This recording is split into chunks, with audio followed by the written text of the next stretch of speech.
और स्टार्ट करते हैं जल्दी से, ठीक है। कौन कौन, अर्पिता आ गई है क्या?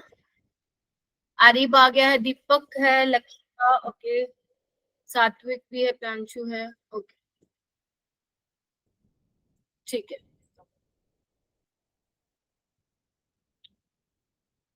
ओके, तो स्टार्ट करते हैं अपन।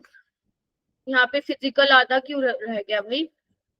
फिजिकल केमिस्ट्री, ठीक है। तो फिजिकल केमिस्ट्री में जैसे बच्चों आपको पता है कि फॉर्मूला बेस्ड ही जो है वो क्वेश्चंस रहते हैं। तो इसमें से आपके जितने भी मैं फॉर्मूला रिवाइज कराऊंगी, काफी सारे क्वेश्चंस देखने को आपको ऐसे मिलेंगे पेपर में जो सिर्फ डायरेक्ट फॉर्मूला बेस्ड ही होंगे। डायरेक्ट फॉर्मूला लगाओ, वैल्यूज पुट करो और आंसर निकालो, ठीक है। चलो, ठीक है। तो सबसे पहला फॉर्मूला आप लोगों के सामने है ये वाला, रेडियस ऑफ न्यूक्लियस निकालने का, ठीक है। ये तुम फिजिक्स में भी पढ़ते हो और केमिस्ट्री में भी पढ़ते हो। अब ज्यादातर ये फिजिक्स में पूछा जाता है, बट आपको आना चाहिए, फिर चाहे वो केमिस्ट्री में क्वेश्चन पूछ रहा है एग्जामिनर या फिजिक्स में पूछ रहा है। तो बेसिकली यहाँ पे जो रेडियस ऑफ न्यूक्लियस है वो डायरेक्ट, ध्यान रखना, वो डायरेक्टली प्रोपोर्शनल होता है मास नंबर के 1/3 पावर के, ठीक है। R is directly proportional to R naught a raised to the power 1/3। R naught यहाँ पे कांस्टेंट है जिसकी वैल्यू 1.33। एंड आपको क्या करना है, फेयर में तो लिखना नहीं है, ये सब आपके पास ऑलरेडी है, मैंने सारे एग्जाम डोज आपको ऑलरेडी दिए हुए हैं। आपको रफ में सिर्फ लिखते जाना है, रफ में, चाहे कितनी गंदी राइटिंग में लिखो कोई दिक्कत नहीं है, बस आप अपने हाथ से लिखते जाना, ये याद रहेगा पेपर के टाइम, क्योंकि मैं इतना जोर दे दे के चिल्ला चिल्ला के बोलूंगी ना एक एक फॉर्मूले को, आपको ध्यान रहेगा, ठीक है। तो आर नोट बेसिकली यहाँ पे क्या है, कांस्टेंट है जिसकी वैल्यू आपके पास होती है 1.33 इंटू 10⁻⁻13, ठीक है। ए तुम्हारे पास क्या है, मास नंबर। अब मास नंबर तुम लोगों को पता है प्रोटॉन प्लस न्यूट्रॉन होता है। तो अगर आपको मास नंबर गिवन है, या मान लो मास नंबर डायरेक्टली गिवन नहीं है, आपको निकालना है, तो आप निकाल सकते हो, प्रोटॉन प्लस न्यूट्रॉन का सम कर दोगे, ठीक है। तो ये फाइनली फॉर्मूला आपको मिलेगा, ठीक है। हो सकता है आपको क्या बोल दें कि कोई भी दो न्यूक्लियस है जिनका आपको मास नंबर दिया हुआ, एक की रेडियस दे रखी है, दूसरे की रेडियस निकालनी है, तो by the using of this formula आप निकाल सकते हो जाएगा ये। This is formula number first आज की क्लास का, ठीक है। थम्स अप देते जाओ, आपको पूरी रामायण कहानी नहीं लिखनी है यहाँ पे, ये आपके पास पीडीएफ फॉर्म में ही आएगा बेटा, ठीक है। ओके, सेकेंड आता है बोहर मॉडल से सवाल आता है। बोहर मॉडल में आपका पहला फॉर्मूला आता है रेडियस का। अगर मैं बोलूं आपको रेडियस बतानी है nth ऑर्बिट के लिए, किसी भी ऑर्बिट के लिए वो पूछ सकता है, फिलहाल हम यहाँ पे जनरलाइज्ड कर रहे हैं फॉर्मूले को nth ऑर्बिट के लिए। तो उसके लिए क्या होता है sorry 0.529 into n square by Z angstrom, ये आप पढ़ते हो। तो आप इसको ऐसे भी लिख सकते हो 0.529 into n square by Z angstrom, आप यही पढ़ते हो। अब उसने मीटर में पूछ रखा है तो मीटर में लिख के आ जाना, अगर उसने सेंटीमीटर में पूछ रखा है तो सेंटीमीटर में निकाल के आ जाना। लेकिन लेकिन लेकिन सिर्फ फॉर्मूला नहीं रट्टा मारना, अपने को ये भी देखना है कि उसके अंदर जो टर्म्स यूज हो रही हैं उनका क्या मतलब है, ठीक है। तो एन क्या है यहाँ पे तुम्हारा, ऑर्बिट नंबर है, बताओ, और जेड क्या है तुम्हारा, एटॉमिक नंबर। यस, आराम से चीजों को सुनते जाना बस। आज मैं बोलूंगी तुम सुनोगे और क्लास के टाइम रिस्पोंड करते रहोगे चीजों को, ठीक है। तो एन तुम्हारा ऑर्बिट नंबर है, एन 1 2 3 कुछ भी हो सकता है, और जेड तुम्हारा एटॉमिक नंबर होगा। तो यानी कि बेसिकली हमारा जो रेडियस ऑफ nth ऑर्बिट है वो किसके डायरेक्टली प्रोपोर्शनल हो गया, एन स्क्वायर बाय जेड के डायरेक्टली प्रोपोर्शनल हो गया। और ये फॉर्मूला किस पे एप्लीकेबल होता है, हाइड्रोजन या हाइड्रोजन लाइक स्पीसीज जिसके पास क्या है, एक ही इलेक्ट्रॉन है, ठीक है। इसके अलावा तीसरा फॉर्मूला मैं यहाँ पे लिख रही हूँ, याद करो जब आप बोहर मॉडल पढ़ते हो तो उसने एक चीज बोली थी, जो उसका ऑर्बिट एंगुलर मोमेंटम होता है, नॉट ऑर्बिटल, ध्यान से सुन लो मैं क्या लिख रही हूँ, जो उसका ऑर्बिट एंगुलर मोमेंटम होता है बच्चों, वो किसके बराबर होता है बताना मेरे को, mvr is equal to nh/2π, integral multiple of h/2π। और बुक्स में h/2π को हम h कट से भी दिखा देते हैं, कुछ बुक्स में ऐसे भी लिखा हुआ है, तो घबराना नहीं अगर h कट लिखा मिल जाए पेपर में। n क्या है, n की वैल्यू फ्रैक्शनल नहीं हो सकती है मेरे बच्चों, है ना, n कांट बी फ्रैक्शनल, मालूम है ये चीज, क्योंकि बोहर ने क्वांटाइजेशन के बारे में बताया था ना, तो क्वांटाइजेशन में फ्रैक्शन में तो नहीं हो सकती है, या तो एक से 2 पे जाओगे, 2 से 3 पे जाओगे, ऐसा तो है नहीं 2 से 2.5 पे जाओगे, 2.5 से फिर उस पे 3 पे जाओगे। ठीक है, क्लियर हो गई ये तीन बातें, तीन चीजें हो गई। ऑर्बिट एंगुलर मोमेंटम का होता है फॉर्मूला NH/2π। ठीक है, जैसे देखो मैंने एक छोटू सा क्वेश्चन लगा दिया। ठीक है, ये जो पूरा फॉर्मूलाज है ना, मैंने कुछ अलग से नहीं किया, मेरे जो नोट्स बने हुए हैं क्लास के उनकी स्निपिंग ले लेके मैंने चिपकाई हुई है यहाँ पे। ठीक है, तो अगर आपको मान लो फर्स्ट सेकंड थर्ड फोर्थ इस तरीके से एग्जांपल है, आपको रेडियस निकालना है, कुछ नहीं करना, orbit number atomic number hydrogen का 1 होता है, ऐसी वो किसी का भी एटॉमिक नंबर के लिए आपसे पूछ सकते हैं, तो इस तरीके से आप किसी के लिए भी रेडियस निकाल सकते हो। ठीक है बच्चों, एंड क्लास को लीव मत करना, मैं सच बता रही हूँ ये क्लास बहुत हेल्पफुल रहने वाली है। अब आप देखना कि आप लोग कैसे फॉर्मूले को पढ़ते हो, कैसे रिवाइज करते हो, और मैं कैसे रिवाइज करा रही हूँ, अगर उसमें डिफरेंस है तो देख लो।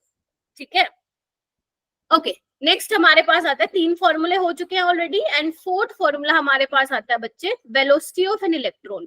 कोई मुझे बताएगा वेलोसिटी ऑफ एन इलेक्ट्रॉन का फॉर्मूला क्या होता है? 2.2 into 10 to the power 6 Z/n. 2.18 into 10 to power 6 Z/n minus meter per minus कहाँ second. पे आ गया? मीटर पर 4m6 सेकंड, यानी कि velocity of an electron is directly proportional to Z/n। अब Z क्या है मेरे बच्चा यहाँ पे?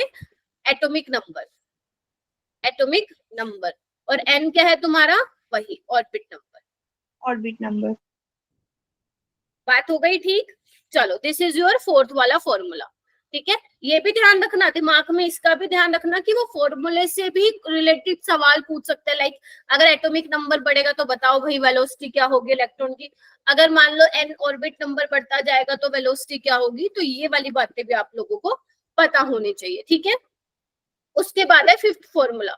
5th फॉर्मूला किसका है अपने पास? एनर्जी ऑफ एन इलेक्ट्रॉन का। आपको कौन सी वाली एनर्जी ध्यान रखनी है? नीचे वाली ध्यान रखनी है, ऊपर वाली मत ध्यान रखना, क्योंकि मैं इस टाइम पे वो चीजें आपको नहीं बताना चाहती हूँ जहां से क्वेश्चन बहुत ही कम ना के बराबर चांसेस है। तो ये वाला फॉर्मूला आपको ध्यान रखना है, क्या कि E is equal to -13.6 Z²/n² electron volt per atom, electron volt per atom. Z क्या है? वही सेम एटॉमिक नंबर है बेटा, एटॉमिक नंबर है, और ये क्या है आपका? Orbit number. और आपको अगर ध्यान हो तो प्रीवियस ईयर में इस फॉर्मूले से रिलेटेड क्वेश्चन भी पूछा था, है ना। उसके बाद है ये 6th वाला, ये 6th वाली बात ध्यान रखेंगे कि क्या, कि अगर मैं बात करूं आपकी टोटल एनर्जी की, इधर देखो ये सेकंड वाला जो फॉर्मूला है, टोटल एनर्जी जो होता है माइनस ऑफ काइनेटिक एनर्जी के बराबर होता है। पोटेंशियल एनर्जी और काइनेटिक एनर्जी के बीच में आप लोगों को रिलेशन पता होना चाहिए, एंड पोटेंशियल एनर्जी और टोटल एनर्जी के बीच में क्या होना चाहिए? रिलेशन पता होना चाहिए। जल्दी से रिवाइज करो, जल्दी से रिवाइज करो कि टोटल एनर्जी क्या होती है और पोटेंशियल एनर्जी। ठीक है, इन सब के आप फॉर्मूले एक बार जल्दी से रिवाइज करो बेटा। टोटल एनर्जी अपनी काइनेटिक प्लस पोटेंशियल के बराबर होती है। ठीक है, एंड टोटल एनर्जी और काइनेटिक एनर्जी में क्या डिफरेंस है? मैग्नीट्यूड सेम रहता है, सिर्फ साइन का डिफरेंस है। ठीक है, अच्छा अगर मैं बात करूं टोटल एनर्जी और पोटेंशियल एनर्जी में, तो potential energy is equal to 2 times of total energy हो जाएगा, ये बताओ। Yes, और जो आपने ये एनर्जी का फॉर्मूला लिखा है which is -13.6 Z²/n² electron volt per atom, तो इसका मतलब क्या? आपका एटॉमिक नंबर बढ़ेगा तो टोटल एनर्जी कम हो जाएगी, क्योंकि Z बढ़ रहा है, माइनस में कोई चीज बढ़ रही है, टोटल एनर्जी कम। n बढ़ेगा तो टोटल एनर्जी क्या हो जाएगी? इंक्रीज हो जाएगी। नेगेटिव साइन क्या दिखा रहा है यहाँ पे? कौन बताएगा मुझे? नेगेटिव साइन क्या इंडिकेट कर रहा है यहाँ पे? नेगेटिव साइन क्या इंडिकेट कर रहा है बेटा यहाँ पे? कोई भी? मैम जो एनर्जी है वो जैसे जैसे शेल नंबर बढ़ रहा है तो एनर्जी जो है वो हमारी ना, मैं नेगेटिव का साइन का मतलब पूछ रही हूँ बस। मैम इलेक्ट्रॉन बाइंडेड है ma'am. Yes, electron bound to nucleus. It means that there is attraction between electron and nucleus. ठीक है जी, बात हो गया। तो वही कह रही हूँ कि मतलब मालूम होने चाहिए क्या है। 6 फॉर्मूले हो गए। 7वां फॉर्मूला, 7वां फॉर्मूला कहता है, अगर तुम्हें मान लो ऐसा सवाल एग्जामिनर दे दे कि जो इलेक्ट्रॉन है वो क्या है, एक लेवल से दूसरे लेवल पे आ रहा है, राइट, तो उस केस में जो एनर्जी डिफरेंस निकालोगे, ठीक है, जो ट्रांजिशन हो रही है बिटवीन 2 एनर्जी लेवल, वो कैसे निकालोगे? उसका एनर्जी डिफरेंस। ठीक है, तो उसका फॉर्मूला क्या होगा, delta E is equal to -13.6 into Z square 1/n2 square minus 1/n²। अब n2 स्क्वायर क्या है, एक्साइटेड स्टेट होगी, बताओ ये बताओ, कोई भी हो सकती है। अगर मान लो वो बोल रहा है ग्राउंड स्टेट है तो n1 हो जाएगा, अगर वो बोल रहा है फर्स्ट एक्साइटेड स्टेट है तो n की वैल्यू n2 की वैल्यू 2 हो जाएगी, है ना। और n1 क्या हो जाएगा आपका, कहाँ पे आ रहा है, किस मतलब अगर वो बोल रहा है 5 to 1 पे आ रहा है तो n2 की वैल्यू 5 हो जाएगी और n1 की वैल्यू क्या आ जाएगी, 1 आ जाएगी। मतलब जहां पे इलेक्ट्रॉन लैंड कर रहा है, लैंडिंग ऑर्बिट बोल सकते हो आप, समझने के लिए थोड़ी अच्छी सी लैंग्वेज, ठीक है। अच्छा, उसके बराबर उसके अलावा क्या है, इधर देखो, उसके अलावा आपको जो मैंने ये वाला फॉर्मूला बताया था ना बच्चे, इसमें आपको कुछ वैल्यूज भी पता होने चाहिए। लाइक जब n की वैल्यू 1 होगी, हाइड्रोजन एटम के लिए बोलूं 1 होगी, n की वैल्यू 2 होगी, 3 होगी, तो उसके करस्पॉन्डिंग क्या क्या एनर्जी की वैल्यूज आती है, तो वो थोड़ा सा काम आएगा तुम्हारे लिए, ठीक है। जैसे ये आती है ना -3.4 -1.59 -0.85 एंड -0.5, ठीक है।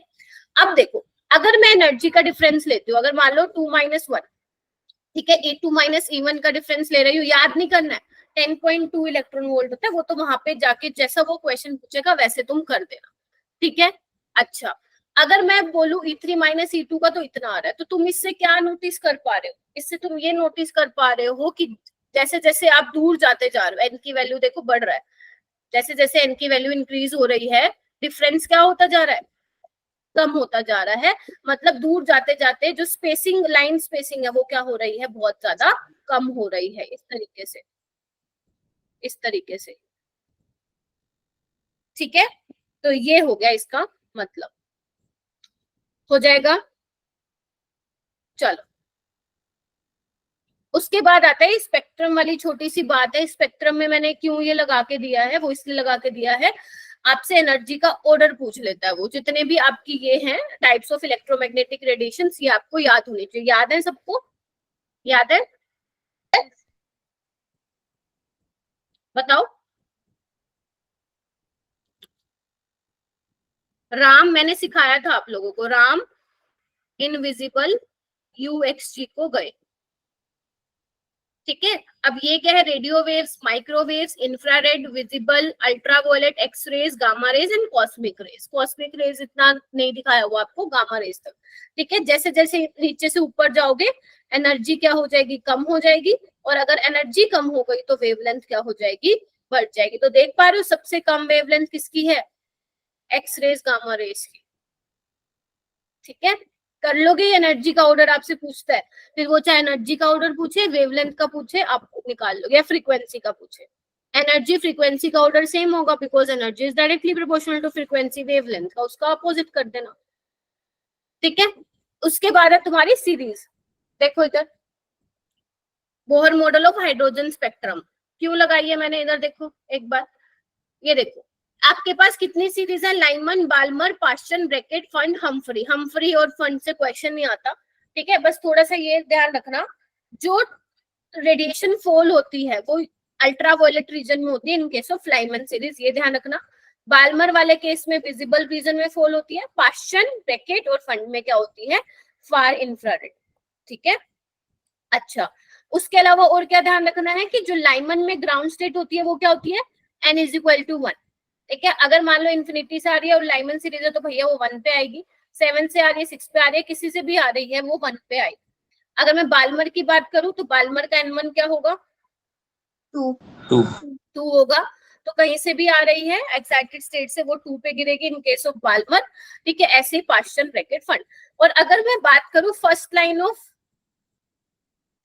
ऑफ लाइमन, तो इसका मतलब क्या होगा, N2 पे हो जाएगा और N1 पर अगर मैं बोलूं second line of Lyman, N2 की वैल्यू 3 हो जाएगा, और n1 1 रहेगा, ठीक है। आप इसके लिए निकाल सकते हो। अगर मान लो वो पूछता है आपसे हाईएस्ट वेवलेंथ की रेडिएशन, हाईएस्ट वेवलेंथ वाला transition in case of Lyman, तो आपका क्या आंसर होगा, highest wavelength infinity transition. to 1, तो जी हाँ सबसे जी, कम एक करके बोलो, एक करके बोलो। अनुष्का तुम बोलो, क्या कह रही हो? infinity to 1, हाईएस्ट वेवलेंथ बेटा, हाईएस्ट वेवलेंथ का मतलब तो लोवेस्ट एनर्जी होता है। oh अच्छा, लोवेस्ट एनर्जी वाला क्या होगा?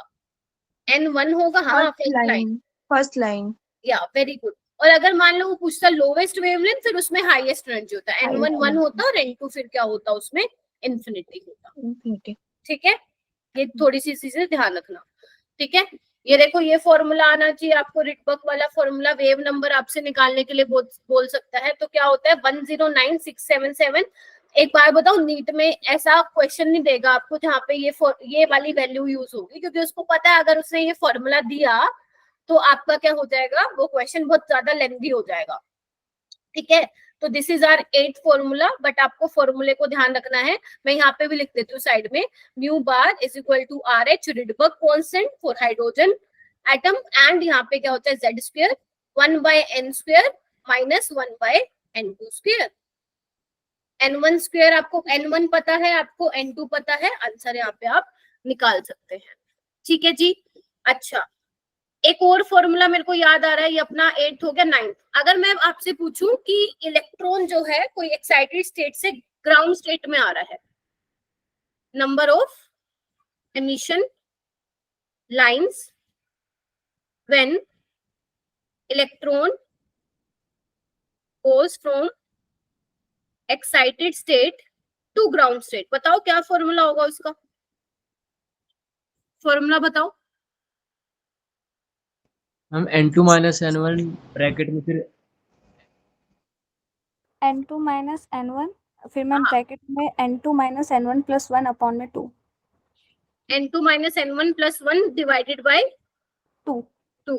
ठीक है, ये तो आपका सबके लिए है। इधर सुनो, ये तो आपका मान लो ग्राउंड स्टेट पे आ रहा है, किसी और लेवल पे जा रहा है, ये सबके लिए। या तो ये याद कर लो, या ऐसे कर सकते हो, अगर मान लो सिर्फ अगर मैं बोलूं कोई भी स्टेट से वो ग्राउंड स्टेट पे आ रहा है, तो n इंटू n माइनस 1 2 करके निकाल सकते हो। अगर मैंने मान लो, लेट से एग्जाम्पल ले लेते हैं, अगर मैं बोल रही हूँ कि कोई इलेक्ट्रॉन पहले 7th वाले स्टेट पे, वो 2 पे आ रहा है, तो आपको पता है क्या करना है? दोनों को माइनस कर दो, 5 फैक्टोरियल ले लो। 7 माइनस 2 क्या होगा? 5 फैक्टोरियल। और 5 फैक्टोरियल क्या होता है? 5 इंटू 4 इंटू 3 इंटू 2 इंटू 1, कितना हो जाएगा? 20 और 6 120। ठीक है, ऐसे करके निकाल सकते हो। अगर आपको ये वाला याद है तो अपना यही वाला याद रखो। ठीक है, ये आपका एमिशन लाइन निकालने के लिए है। ओके, उसके बाद है 10th फॉर्मूला, ये आप फ्रीक्वेंसी भी निकाल सकते हैं। फ्रीक्वेंसी कैसे निकालेंगे? आपको पता है ई क्या होता है? एच न्यू होता है। अब न्यू क्या होता है? सी बाय लेमडा होता है। ठीक है, और 1 बाय लेमडा क्या होता है? न्यू बार होता है। तो उसी को रीअरेंज करके इन्होंने फ्रीक्वेंसी का भी फॉर्मूला निकाल के, मैम याद करना है क्या? देख लो, लर्न मत करना, इंपॉर्टेंट आपका यही वाला फॉर्मूला है, ये वाला। ठीक है, वैसे देख लो एक बार, अगर याद है तो अच्छी बात है। 3.29 इंटू 10⁻15 1/n1 मतलब इनिशियल वाला माइनस 1/2 यानी कि फाइनल स्क्वायर हर्ट्ज में आ जाएगा। ठीक है, हो गए? ओके, ये तो आपको पता ही है, इसको मेरे को बताने की भी जरूरत नहीं है। Total amount of energy transmitted from one body to another will be some integral multiple of energy of a quantum, ये तो मालूम है आपको। ठीक है, फोटोन ऑफ लाइट के लिए एनर्जी क्या होता है? एनर्जी का formula is directly proportional to nu होता है। ठीक है, और एच यहाँ पे क्या है? एच यहाँ पे अपने पास है प्लैंक्स कांस्टेंट। क्या है? Planck's constant. क्या वैल्यू होती है इसकी? 6.626 इंटू 10⁻⁻34 जूल सेकेंड। एन से मल्टीप्लाई कर दोगे तो वो नंबर ऑफ क्वांटम हो जाता है। ये सिंपल वाला फॉर्मूला। ठीक है, ओके। नेक्स्ट हमारे पास आता है फोटो इलेक्ट्रिक इफेक्ट वाला। फोटो इलेक्ट्रिक इफेक्ट क्या होता था अपना? सोचो थोड़ा सा, क्या किसने दिया था फोटो इलेक्ट्रिक इफेक्ट, मालूम है क्या? हर्ट्स ने, हर्ट्स ने दिया था, और कोई? आइंस्टाइन ने करा था। ठीक है, ओके। तो फोटो इलेक्ट्रिक इफेक्ट क्या होता है आपका? देखो, वो कहता है कि अगर इलेक्ट्रॉन का इजेक्शन हो रहा है, जैसे उसके ऊपर मान लो मेटेलिक सरफेस के ऊपर लाइट फॉल कर रही है, तो अगर जो पर्टिकुलर मेटेलिक सरफेस है उसका भी कुछ ना कुछ वर्क फंक्शन होगा, है ना। अगर जो आप लाइट फॉल कराए उसकी एनर्जी और उसका वर्क फंक्शन मैच कर जाए तो क्या हो जाएगा, इलेक्ट्रॉन एक्साइट हो जाएगा, ठीक है। तो वही वो बोल रहा है, according to him ejection of electron on fall of light if the frequency of light is above a certain minimum value called as photoelectric effect, ठीक है। अच्छा, और क्या क्या चीजें ध्यान रखनी है इसमें, आपको ये ध्यान रखनी है कि नंबर ऑफ जो आपका मेटेलिक सरफेस है उसमें से कितने फोटो इलेक्ट्रॉन्स बाहर निकलेंगे, नंबर ऑफ इलेक्ट्रॉन्स, वो डिपेंड करते हैं इंटेंसिटी पे। जितनी ज्यादा इंटेंसिटी होगी, मतलब जितनी ज्यादा इंटेंस आप लाइट फेंकोगे उतने ही इलेक्ट्रॉन्स जो है वहां से ज्यादा प्रोड्यूस होंगे। अगर मैं बात करूंगी काइनेटिक एनर्जी की, तो काइनेटिक एनर्जी रिलेटेड है फ्रीक्वेंसी, लेकिन ध्यान रखना प्रोवाइडेड कि जब आप ऊपर से रेडिएशन फॉल करवा रहे हो उसकी जो फ्रीक्वेंसी और जो मेटल है उसकी फ्रीक्वेंसी क्या होनी चाहिए, आपस में मैच होनी चाहिए, या इंसिडेंट वाली रेडिएशन की थोड़ी ज्यादा होनी चाहिए, तभी इलेक्ट्रॉन क्या करेगा, एक्साइट करेगा, अदरवाइज नहीं करेगा। यानी कि काइनेटिक एनर्जी डिपेंड कर गया फ्रीक्वेंसी पे, kinetic energy intensity of light पे डिपेंड नहीं करती। समझ में आ रही है वाली बात, बोलो हाँ या ना। Yes ma'am. जो नंबर ऑफ इलेक्ट्रॉन्स जितने प्रोड्यूस होंगे वो सिर्फ डिपेंड करते हैं intensity of light. Kinetic energy तो डिपेंड करेगी कितने फ्रीक्वेंसी की आपने जो है लाइट फॉल कराई है। जैसे अगर मैं इसमें फॉर्मूलाज लिखूं बच्चे, तो फर्स्ट फॉर्मूला अपना क्या आता है, E माइनस फाई। ई क्या है, incident energy fall on metallic surface minus phi. Phi क्या है यहाँ पे, वर्क फंक्शन। वर्क फंक्शन को कोई डिफाइन करेगा क्या, वर्क फंक्शन क्या है, ये तो इंसिडेंट एनर्जी है। amount of energy required to excite an electron from the metal surface. Very good, ये है इंसिडेंट एनर्जी जो कि फॉल हो रही है, और ये क्या है, वर्क फंक्शन है, मतलब minimum energy required to remove electron from metallic surface, यही होती है। Yes ma'am. इसलिए मैं Yes, कह ma'am. रही हूँ, मेरे को फील हो रहा है कि कुछ बच्चों ने सिर्फ रट्टा मार रखा है, तो इसलिए आपको पता भी होना चाहिए कि क्या क्या यूज हो रहा है बेटा, क्या क्या मतलब है उनका, ठीक है। और वो किसके बराबर होता है, मैक्सिमम काइनेटिक एनर्जी के, ठीक है। सेकंड फॉर्मूला आप क्या पढ़ते हो, एनर्जी होती है एच न्यू। तो अगर मैं मान लो इसकी बात करूं, ये आपकी थ्रेशोल्ड एनर्जी बोल दो, ये किसके बराबर होगी, एच न्यू नोट ले लेती हूँ मैं क्योंकि डिफरेंशिएट करना है। ये काइनेटिक एनर्जी मैक्सिमम के बराबर हो जाएगा, ठीक है। इसको आप ऐसे भी लिख सकते हो, new minus new note kinetic energy, ठीक है। तीसरा फॉर्मूला आप ये बना लो, एच सी बाय लेमडा, सी बाहर ले लेना, 1 by lambda minus 1 by lambda note kinetic energy. अब ये क्या है, ये क्या है, फ्रीक्वेंसी, थ्रेशोल्ड फ्रीक्वेंसी, ठीक है, कम जो जिसकी फ्रीक्वेंसी, और ये क्या हो जाएगी, थ्रेशोल्ड वेवलेंथ। थ्रेशोल्ड वेवलेंथ या मैक्सिमम वेवलेंथ आप बोल सकते हो। तो ये तीन फॉर्मूले हैं जो आपके फोटो इलेक्ट्रिक इफेक्ट में यूज होते हैं। वैसे तो ये फिजिक्स में भी आता है, और फिजिक्स में ज्यादा चांसेस रहते हैं यहाँ से क्वेश्चन आने के, फिजिक्स में ज्यादा चांसेस रहते हैं यहाँ से क्वेश्चन आने के। तो आपके पास चाहे फिजिक्स में आए चाहे केमिस्ट्री में आए, आपको बस फॉर्मूला पता होना चाहिए। ये तीन फॉर्मूले ध्यान रखोगे। अच्छा, इसके अलावा एक और भी था, अगर मान लो कहीं पे एनर्जी आपको इलेक्ट्रॉन वोल्ट में दी हुई है और लैम्डा आपको आर्मस्ट्रॉन्ग में दिया होगा, तो इसको किससे डिवाइड करो, नंबर बताओ, 1240 या 12400? 12400 12400 40 या 400, सोच लो, 00 चेक करो। और अगर आपका लैम्डा नैनोमीटर में है तो 1240. 1240, ठीक है, 1240। चलो आगे चलते हैं, ये फिजिक्स में भी करते हो आई गेस तुम, ठीक है। अच्छा, उसके बाद है डी ब्रो की, डी ब्रोए हाइपोथेसिस। तो डी ब्रोए में कौन सी होती है, लैम्डा। डी ब्रोए वेवलेंथ कौन सी होती है, चलो उसके फॉर्मूला लिखते हैं। पहला फॉर्मूला आप पढ़ते हो h by m b. M क्या है यहाँ पे, मास। हाँ, वो किसका mass, mass of the electron. Electron का मास, और किसी का मास नहीं आ सकता। मैम बाकी का भी मैम, अल्फा पार्टिकल का भी आता है। मास ऑफ पार्टिकल लिखो यहाँ पे, है ना। और किस में होना चाहिए, वेरी गुड दीपक, और किस में होना चाहिए, मास केजी में। Yes, ma'am. Yes, kg. ठीक है, और v क्या है, वेलोसिटी है, और h क्या है तुम्हारा, प्लैंक्स कांस्टेंट है, जूल सेकेंड। ठीक है, चलो अच्छा, उसके अलावा सेकंड फॉर्मूला क्या होता है, h/p, है ना, लीनियर ma'am. मोमेंटम। अच्छा, उसके अलावा काइनेटिक एनर्जी के टर्म्स में, अंडर 2m अच्छा अगर मैं स्टॉपिंग पोटेंशियल के केस में देखूं तो इलेक्ट्रॉन वोल्ट आ जाएगा नीचे, अंडर 2m/e0। Very good. ठीक है, तो ये आपको ध्यान रखना है। अब ये वाले इंपॉर्टेंट क्यों है, आपको सारी चीजें पता होनी चाहिए, वो कैसे भी फॉर्मूले को घुमा सकता है। मान लो वो काइनेटिक एनर्जी के टर्म्स में पूछ ले, ठीक है, कि मास जो है चेंज हो रहा है, तो आपको दे दे कोई, ठीक है, आप बोल दे कि मास उसका इतना है, काइनेटिक एनर्जी इतना, बताओ भाई नई वेवलेंथ क्या होगी, पहली वाली इतनी थी, तो ठीक है, तो ये वाली आपको चीजें मालूम होने चाहिए। और ये भी मान लो आपको कुछ ऐसे वो दे दे, गैसेस दे दे, है, जिसको बोले कि बताओ भाई लैम्डा, डी ब्रोई के अकॉर्डिंग इसको लैम्डा के ऑर्डर में लगाओ, तो पता लगा लेना जिसका मास ज्यादा होगा उसका लैम्डा क्या होगा, कम होगा। तो ये वाली बातें क्या करनी है, आपको याद रखनी है। हो जाएगा, चलो लैम्डा h/mv हो गया, मास आपका केजी में लेना है। दूसरा हो गया लैम्डा h/p हो गया। उसके बाद काइनेटिक एनर्जी के टर्म्स में h/√2m के इलेक्ट्रॉन वोल्ट की केस में बता दिया मैंने।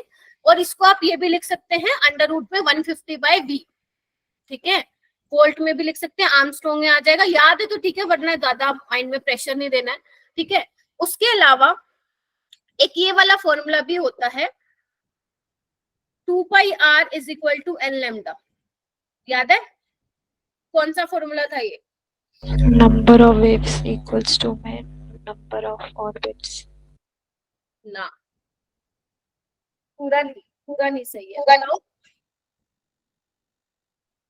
बताओ ये कौन सा फॉर्मूला था अपना, सरकमफ्रेंस ऑफ, बोलो ऑर्बिट हाँ बोलो ना, फिर बोलते क्यों नहीं हो, भूल गए हो क्या। ठीक है, और इसमें क्या है, जो ऑर्बिट जितना, जो भी ऑर्बिट नंबर होगा उतनी ही वेव्स होंगी। अगर मान लो n तुम्हें दे रखा हो 3, तो पूछ ले नंबर ऑफ वेव्स कितनी है, कितनी बोलोगे, 3। ठीक है, और ये r क्या है, r सबको मालूम है ना, 0.529 n²/z। इस पे बहुत सवाल कराए थे मैंने, जब मैंने तो एटॉमिक स्ट्रक्चर का वो लिया था, क्लास लिया था, बहुत सारे सवाल कराए थे, और मैंने कहा ये आने के चांसेस भी हैं, तो ध्यान रखना। ठीक है, चलो आगे चले। ओके, नेक्स्ट हमारे पास आता है हाइजेनबर्ग अनसर्टेनिटी प्रिंसिपल।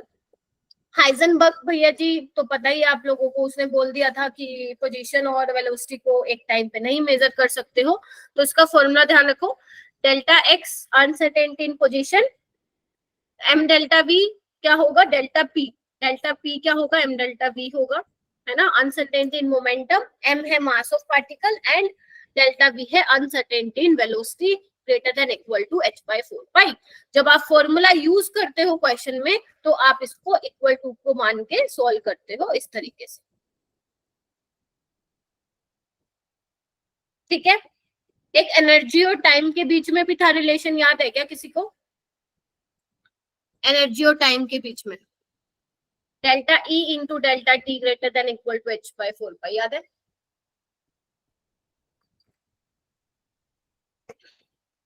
नहीं याद, गलत बात है।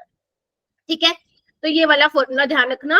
एक बार तो पता क्या पूछा था, यही पूछा था, बता दो भाई इसमें से करेक्ट फॉर्मूला कौन सा हाइजेनबर्ग अनसर्टेनिटी प्रिंसिपल के लिए, तो आप फॉर्मूला डायरेक्ट ध्यान रखेंगे, क्योंकि ना इस पे सवाल आना थोड़ा मुश्किल है, रीजन ये है क्योंकि इसकी कैलकुलेशन बहुत ज्यादा हो जाएगी, तो वो थोड़ा सोचेगा कि इससे कुछ और क्वेश्चन बना के पूछ सके वो। ठीक है, मान लो वो पूछ लेगा कि अगर मोमेंटम में सर्टेनिटी ज्यादा हो जाएगी तो डेल्टा एक्स क्या होगा, एंड वाइस वर्सा, ऐसे करके वो क्वेश्चन जो है तुम लोगों से पूछ सकता है। ठीक है, ओके, उसके बाद आते हैं हम क्वांटम नंबर पे। ठीक है, तो पहला क्वांटम नंबर तुम लोगों को मालूम है कौन सा होता है, प्रिंसिपल क्वांटम नंबर होता है, यस जो मैम, सेल के बारे में बताता है, एनर्जी साइज इनके बारे में बताता है। ठीक है, मेन आप पढ़ते हो शेल के बारे में बताता है। ठीक है, तो अगर मान लो वो पूछ ले आपसे, क्या पूछ ले कि वो पूछ ले maximum number of orbitals orbital for a given value of n। बताओ क्या फॉर्मूला होता है? 2n square. 2n स्क्वायर या n स्क्वायर? n square सोच लो Maximum number of orbitals of 2n लगा square तो होता है ना? इलेक्ट्रॉन बेटा, एक एक करके बोलो। अनुष्वा क्या कह रही Ma'am, थी? 2n square maximum number of orbital for a n value तो 2n square ही होता है ना? ठीक है, मैं देखते हैं।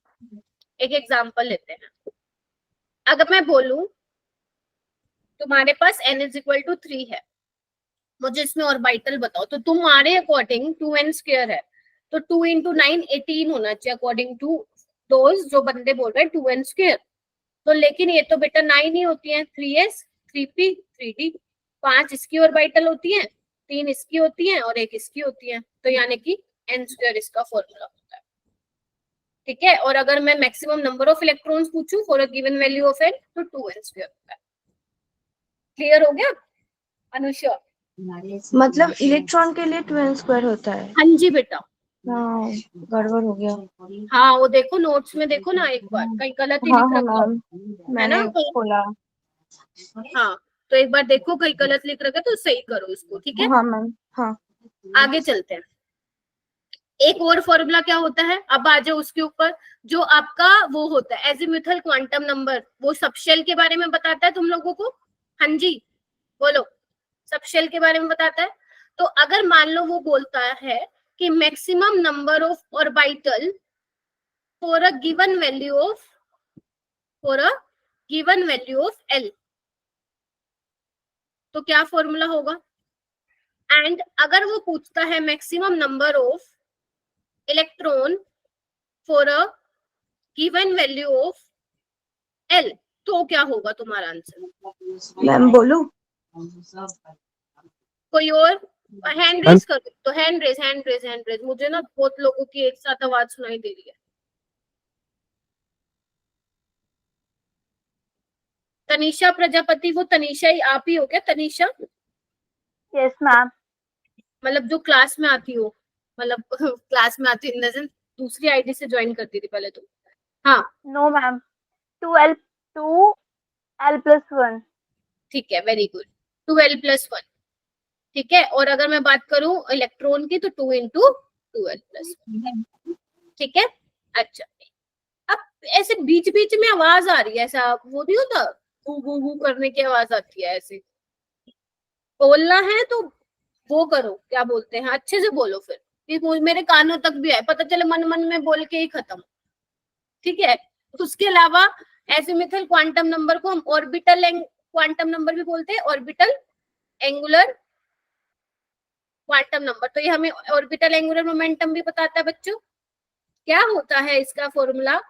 L into L+1 H cut, where H cut is equal to H by 2 pi। अगर मेरी गट फीलिंग सही हुई तो ये क्वेश्चन, इससे रिलेटेड क्वेश्चन तुम्हारे पेपर में आ रहा है 2024 में। ठीक है, हो जाएगा।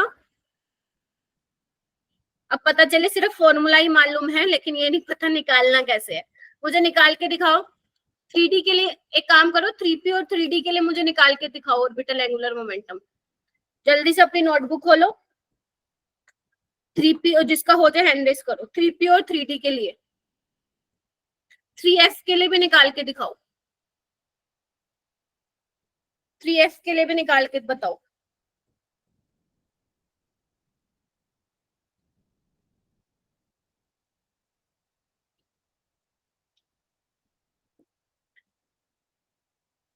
हाँ जी, किसी ने निकाला? मतलब जो मैं ट्रैप बिछाना चाह रही थी उसमें तुम फंस चुके हो, प्रियांशु और अलीशा के अलावा। फिर भी प्रियांशु अलीशा ने थोड़ा सा लेट ही किया है, इससे भी जल्दी करना चाहिए था। सात्विक, अच्छा ठीक है, करो। दीपक ने कर दिया, और बस फॉर्मूला की क्लास अटेंड करने आगे, मोटिवेशन सुन लिया, मालूम ही नहीं निकालोगे कैसे, फिर क्या फायदा मेरा फॉर्मूला रिवीजन कराने का। फॉर्मूला रिवीजन का मतलब मालूम है तुम लोगों को कि पूरा केमिस्ट्री का सिलेबस कर लिया है फिजिकल का मेरे साथ क्रैश कोर्स में, या अलग से अब तुम बस फॉर्मूला ब्रश अप करना है, वो आता ना क्या बोलते हैं इसको, बस सब कुछ हो गया। जैसे तुम्हें स्पीच देने जानी है, ठीक है, एक लास्ट रिहर्सल चल रही है तुम्हारी, वो वाला सीन है यहाँ पे। और खड़े कर रहे हैं 4 बच्चे, हाथ लगाओ सारे के सारे एक एक चाटा अपने मुंह पे, 5 बच्चे। फिर कहते हो मैम गुस्सा करती है, गुस्से वाले काम नहीं है तो क्या करूं बताओ। 4 मई को 5 मई को अपना पेपर है और तुम नहीं निकाल पा रहे हो इसका। हाँ सात्विक मुझे बताओ 3p का क्या निकाला तुमने? मैम 3p में सबसे पहले l की वैल्यू 1 पुट करेंगे। करेंगे, वो तो पूछना नहीं है, कॉन्फिडेंट रहो। यस मैम 1 पुट करेंगे, फिर √2h by 2 पाई। ठीक है, and 3d, O sorry, ma'am हाँ हाँ 3d 3d। का ही बोल रहा था।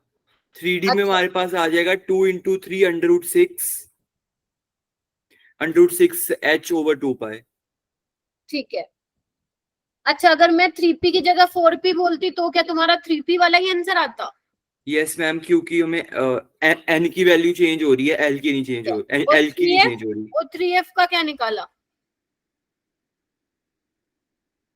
3f का आ गया 3 × 4 √12। गलती कर दी, 3f कुछ होता है पहले तो ये बताओ तुम। नो, फिर फंस गए। 3f तो कुछ होता ही नहीं ना, n और l की वैल्यू तो कभी सेम होती ही नहीं है, मालूम है ये चीज, मालूम होगी बट अभी नहीं ये ध्यान रखी होगी तुम लोगों ने। Yes ma'am. ध्यान रखना ऑर्बिटल एंगुलर, ये तो मैंने जान करके पूछा था 3f वाला, ताकि आप मुझे ये बोलो मैम 3f तो होता ही नहीं, गलत क्यों बोल रहे हो। ठीक है, n और l की वैल्यू बेटा सेम नहीं होती है कभी भी। ठीक है, अच्छा उसके बाद ये आपको मालूम होना चाहिए एसपीडीएफ के लिए क्या वैल्यूज होती है, 0 1 2 3 होती है। ध्यान रखना ऑर्बिटल एंगुलर मोमेंटम n की वैल्यू पे डिपेंड नहीं करता, l की वैल्यू पे सिर्फ डिपेंड करता है। तो एसपीडीएफ के लिए वैल्यू अलग अलग आएंगी, बट अगर आप बोल रहे हो कि 2p 3p 4p इन सब के लिए ऑर्बिटल एंगुलर मोमेंटम की वैल्यू क्या आने वाली है, सेम आने वाली है। क्लियर हो गई ये बात? जल्दी बताओ। Yes ma'am. हाँ आप ये बोल सकते हो, अगर मान लो इलेक्ट्रॉन आपकी 4th शेल में प्रेजेंट है तो there are 4 sub shell corresponding to 4th orbit. Number of जितने शेल होंगे उतने ही सब शेल होंगे। ठीक है, ओके। उसके अलावा और भी मेरे को ध्यान आ रहे हैं फॉर्मूले। 6th वाले में अगर मैं एजिमुथल क्वांटम नंबर के लिए बात करूं तो एल की वैल्यू 0 to n-1, 0 से n-1 तक की होती है ना, पता लगा लेते हो।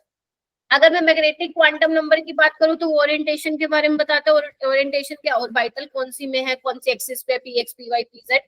ठीक है, अच्छा अगर मैं बोलूं आपकी ml की वैल्यू कहां से कहां होती है, -L to +L। Yes ma'am. ठीक है, ये वाली चीज ध्यान रखना। और उसके अलावा जैसे p में आपकी 3 ऑर्बिटल, जैसे अगर मैं चलो शुरू से ले लेती हूँ, अगर मैं बात करूं s ऑर्बिटल की तो s ऑर्बिटल के लिए ml की वैल्यू 0 होती है आपके पास। और अगर मैं p के लिए बात करूं तो आपकी 3 वैल्यूज होती है, -1 +1 और 0, जिसमें से pz वाले को तो 0 ही असाइन होती है, ये चीज पता है ना तुम लोगों को। pz वालों को तो, अरे पेन कहाँ गया, ये रहा। ठीक है, pz वाले की 0 होती है, px और py के लिए +-1 हो सकता है। अगर px +1 रहा होगा तो py -1, ये हम बता नहीं सकते हैं कि px +1 होगा या -1, तो px py +-1 हो सकते हैं। ठीक है, अगर मैं बात करूं आपकी d वाली ऑर्बिटल की तो d वाली में क्या होते हैं, 5 ऑर्बिटल होते हैं तुम्हारे। ठीक है, dxy dyz और dz की वैल्यू क्या होती है बताओ मेरे को सोच के बताओ। ml की वैल्यू क्या होती है, बोलो बोलो, सुन रही हूँ। dz स्क्वायर की तो 0 होती है। हाँ ठीक है, dz स्क्वायर की 0 होती है, और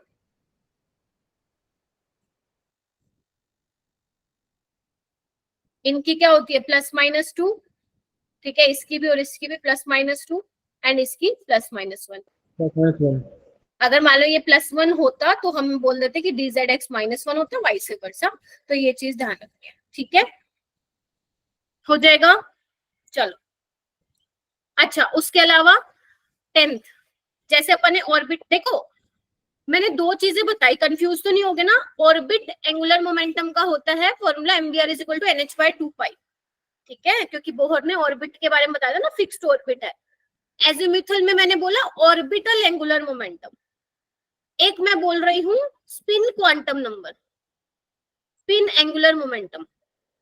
अगर मान लो तुम्हें बोले वो स्पिन एंगुलर मोमेंटम निकालना है तो कैसे निकालोगे? उसका फॉर्मूला होता है s × s+1 h/2π, और s क्या होता है बच्चों? n/2, और n क्या होता है?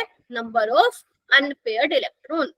अगर ये नहीं पता था तो लिख लो इसको, ठीक है।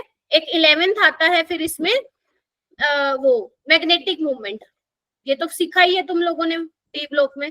मैग्नेटिक मूवमेंट इसका होता है म्यू = n × n+2 का √, Bohr magneton, where n = number of unpaired electron. जल्दी से इसको अपनी नोटबुक में लिखो।